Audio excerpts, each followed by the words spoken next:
Maharashtra today 24 news सत्य परिस्थितीचा सविस्तर आढावा। विधानसभा मतदारसंघात विकासाची गंगा अखंडित ठेवण्यासाठी कमळ चिन्हाला मतदान करण्याचे आवाहन माजी मंत्री आमदार संभाजीराव पाटील निलंगेकर यांनी केले। अफवा पसरवणाऱ्या मंडळींना मतदानातून उत्तर देण्याचे सांगत आशीर्वाद यात्रेत मतदारांशी संवाद साधला। सबका साथ सबका विकास तत्वावर आधारित कारकिर्दीचा उल्लेख करून मतदारसंघाचा विकास साधण्याचा संकल्प त्यांनी व्यक्त केला।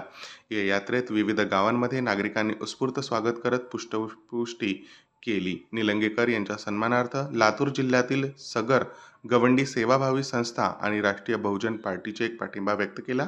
संस्थेचे अध्यक्ष संभाजी आयनिले आणि राष्ट्रीय बहुजन पार्टीचे कार्याध्यक्ष रमेश पवार यांनी आशीर्वाद यात्रेत त्यांना पाठिंब्याचे पत्र सुपूर्द केले। महाराष्ट्र टुडे मराठीसाठी प्रतिनिधी नईम खतीब, निलंगा, लातूर। आजच महाराष्ट्र टुडे 24 न्यूजला सबस्क्राइब करा आणि सत्य परिस्थितीचा सविस्तर आढावा पहा।